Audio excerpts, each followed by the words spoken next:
Hello everyone, আমি এমনি আরমান হুসাইন। আর আজকে আমরা কথা বলবো ফ্যামিনিজম আর বাংলাদেশের শাহবাগীদের নিয়ে।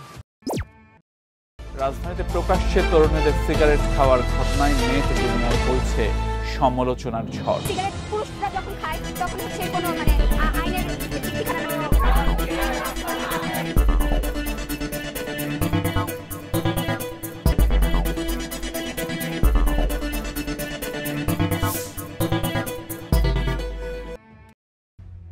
এখন কথা হচ্ছে শাহবাগী শব্দের অর্থটা কি। শাহবাগী হচ্ছে শাহবাগ আন্দোলনের কর্মী বা সমর্থক। 2013 সালে রাজাকারদের ফাঁসির দাবিতে যে সকল সেকুলার বা নাস্তিকরা আন্দোলন করেছিল তাদেরকে বলা হয় শাহবাগী। কিন্তু বর্তমানে বাংলাদেশের রাজনীতিতে এই শাহবাগী শব্দটা একটা ব্যাঘাত শব্দ হিসেবে ব্যবহৃত হয়। তাছাড়া ইসলাম বিদ্বেষী কোনো ব্যক্তিকেও এই শাহবাগী বলা হয়, কারণ এরা একটা নির্দিষ্ট জনগোষ্ঠীর ঐতিহ্য বা সংস্কৃতিকে বহন করে থাকে। এখন চলেন কথা বলি এদের কাজ নিয়ে। আপনারা সবাই জানেন বাংলাদেশে 2025 সালের শুরু থেকে ব্যাপক হারে ধর্ষণ বেড়ে গেছে। আপনি ফেসবুক বা ইউটিউব যেখানেই খুলেন না কেন, আপনি ধর্ষণের নিউজ দেখতেই পারবেন। আপনার আশেপাশে কীভাবে মা বোন ধর্ষণের শিকার হচ্ছেন। ঢাকা ট্রিবিউনের মধ্যে 2025 সালের প্রথম 2 মাসে, জানুয়ারি এবং ফেব্রুয়ারি, এই মাসে 400 মেয়ে ধর্ষণ বা গণধর্ষণ বা সেক্সুয়াল হ্যারাসমেন্টের শিকার হয়েছে। মহিলা পরিষদের মতে জানুয়ারিতে 11টি এবং ফেব্রুয়ারিতে 20টি এরকম গ্যাংরেপের ঘটনা ঘটেছে, যার ভিতরে 34টা মহিলা এবং শিশু গ্যাংরেপের শিকার হয়েছে এবং এর ভিতরে 3 জনকে গ্যাংরেপ করার পর তাদেরকে মেরে ফেলা পর্যন্ত হয়েছে। তার মধ্যে গত 6 মার্চ মাগুরাতে একটা 7 বছরের শিশু যে তার বোনের শ্বশুরবাড়িতে বেড়াতে যাওয়ার পর এখানে শ্বশুরবাড়ির লোকজন দ্বারা ধর্ষণের শিকার, এবং যে বর্তমানে আইসিইউতে আছে এবং জীবনের শেষ সময়ের সাথে যুদ্ধ করতেছে।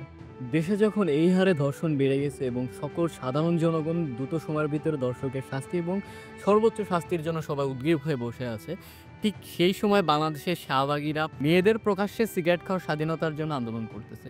তাদের কথা হচ্ছে, যদি ছেলেরা প্রকাশ্যে সিগারেট খেতে পারে তাহলে মেয়েরা কেন খেতে পারবে না। এখন আধুনিক বিশ্বে ছেলে হোক বা মেয়ে হোক প্রকাশ্যে সিগারেট খাওয়াই হচ্ছে নিষিদ্ধ। তাদের যে জাস্ট এই একটা কাজ এরকম না, তাদের প্রত্যেকটা কাজই থাকে এরকম, এবং এরা হচ্ছে ধর্মবিদ্বেষী এবং নিজেদেরকে কালচারাল দাবি করে। এছাড়া এদের দেখতেও সাধারণ একটা মেয়ের থেকে এদের দেখতে আলাদা। এরা যদি শাড়ি পরে তাহলে হাতা কাটা ব্লাউজ সহ শাড়ি পরবে, হাতে চুড়ি থাকবে, হাতে যদি ব্যাগ থাকে তাহলে সেটা পাটের ব্যাগ হবে এবং এটাতে হাতের কাজের যে কারুকাজ থাকবে এগুলা করা থাকবে। শুধু যে এখন একটা মেয়েই শাহবাগী হতে পারে এরকমটা না, একটা ছেলেও শাহবাগী হতে পারে, তবে তার লুকস আবার টোটালি ডিফারেন্ট।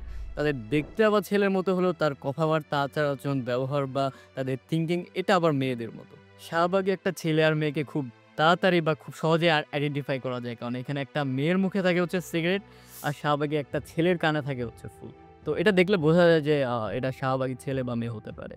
অন্যদিকে ফেমিনিজম শব্দের অর্থ হচ্ছে social, economical and political equality in sex. এর মানে হচ্ছে ছেলে এবং মেয়ের ভিতরে সামাজিক, অর্থনৈতিক বা রাজনৈতিক সমতা থাকা বা ভেদাভেদ না থাকা। বাই দ্য ওয়ে, এখানে সামাজিক সমতা বলতে ছেলে মেয়ে একসাথে ঘরের বাইরে বা প্রকাশ্যে সিগারেট খাওয়া না।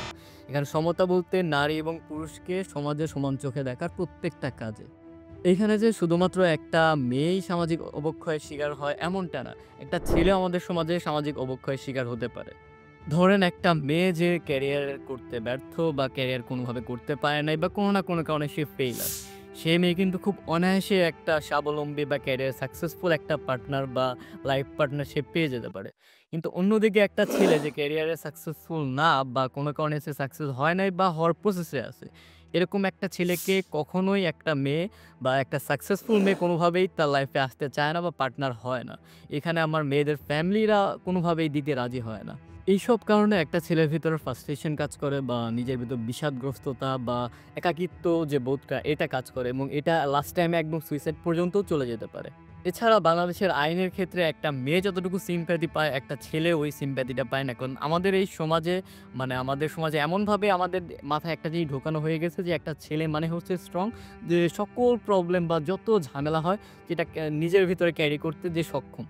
ছেলেদের ভেতর যে ইমোশন যেটা একটা মেয়ের ক্ষেত্রে কাজ করে ওইটা আমাদের ভিতরে কাজ করে না। এভাবে আমাদের ছোটোবেলা থেকে বড় করা হয়।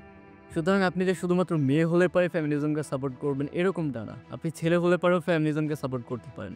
অলরেডি টপ সেলিব্রিটি যারা আছে তাদের ভিতরে অনেকেই ফেমিনিজমকে সাপোর্ট করে। এদের ভিতরে রয়েছে ক্রিস হেমসওয়ার্থ, যাকে আমরা থর হিসেবে চিনি, বা হাল্ক খ্যাত Mark Ruffalo, Will Smith, Harry Style বা সাবেক US president Barack Hussein Obama, এরা সবাই ফেমিনিস্ট বা ফেমিনিজমকে সাপোর্ট করে। সুতরাং একটা সমাজের সর্বনিচের স্তর থেকে শুরু করে রাজনীতির একদম সর্বোচ্চ শিখা পর্যন্ত একটা নারীর প্রয়োজনীয়তা রয়েছে একটা পুরুষের মতো। একটা পুরুষ যতটুকু হেল্পফুল হতে পারে, একটা নারীও ঠিক ততটাই হেল্পফুল হতে পারে প্রত্যেকটা সামাজিক এবং ইন্টারন্যাশনাল ওয়ার্কসে বা ইন্টারন্যাশনাল পলিটিক্সে, প্রত্যেকটা কাজেই। এখন কথা হচ্ছে বাংলাদেশের শাহবাগীরাই কি ফেমিনিস্ট? এরাই কি ফেমিনিজমের বৈশিষ্ট্য বহন করে?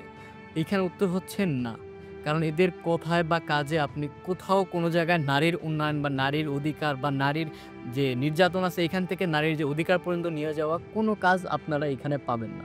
তারা পড়ে আছে পুরুষ যে খারাপ কাজটা করে ওইটাকে একটা মেয়ে বা একটা নারী কেন করতে পারবে না? লাইক এজ ওপেনে সিগারেট খাওয়া। এটা পুরুষ করুক বা যেই করুক এটা ওপেন প্লেসে সিগারেট খাওয়াটাই নিষিদ্ধ মডার্ন সোসাইটির। এবং এটা আমি বর্তমানে চায়নাতে আছি। চায়নাতে আমার পুরো ইউনিভার্সিটি স্মোকিং করাটাই নিষিদ্ধ। যদি দেখা হয় বা দেখা যায় বা কোনো ক্যাপচার করা হয় তাহলে পারে তাকে ইউনিভার্সিটি থেকে বের করে দেওয়া হবে। সেটা আপনি চাইনিজ হন বা আপনি ইন্টারন্যাশনাল স্টুডেন্ট হন।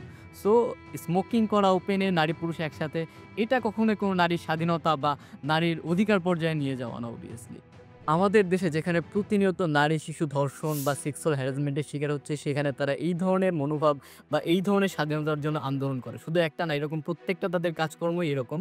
কারণ তাদের চাহিদাটা নারীর স্বাধীনতা না, মানে চাহিদাটা হচ্ছে ধর্মবিদ্বেষী এবং সো কল্ড একটা কালচারাল মনোভাব, যেটা আমাদের ফেমিনিজম বা ফেমিনিস্টের থিঙ্কিংয়ের বা তাদের অ্যাক্টিভিটিসের সাথে পুরোপুরি বিপরীত বা মিলে না। টোটালি ডিফারেন্ট একটা জিনিস। একদিকে আমাদের দেশে নারী শিশু ধর্ষণের শিকার হচ্ছে, সেক্সুয়াল হ্যারাসমেন্টের শিকার হচ্ছে, আর শাহবাগীরা চাচ্ছে হচ্ছে সিগারেট খাওয়ার স্বাধীনতা। তৌহিদি জনতা চাচ্ছে মুয়েস্টলকে আন্দোলন করে তাকে বাইরে বের করা এবং বের করে নিয়ে এসে তাকে ফুলের মালা দিয়ে বরণ করে তার বুকে কোরআন শরীফ ধরায় দিছে। কিন্তু এদিকে আমাদের নারী শিশু যে ধর্ষণের শিকার হচ্ছে প্রতিনিয়ত এবং মেরে ফেলা হচ্ছে বা এই ধরনের সোশ্যাল ক্রাইম এত হারে বেড়ে যাচ্ছে, এই সমাধানে কেউ আগে আসতেছে না।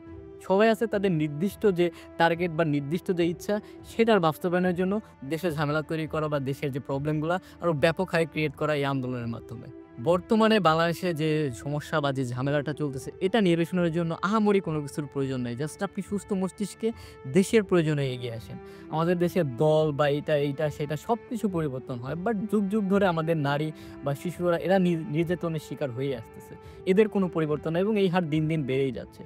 তো এইটা নিরসনের জন্য জাস্ট আপনি ধর্ম বর্ণ নির্বিশেষে আপনি কোনো লিঙ্গ বৈষম্য না রেখে সবাইকে এগিয়ে আসতে হবে দেশের সমস্যা সমাধানের জন্য। তাহলেই আমাদের দেশ থেকে এই ধরনের যে সমস্যা বা সোশ্যাল ক্রাইম আছে এইগুলো আস্তে আস্তে দিন দিন কমে যাবে।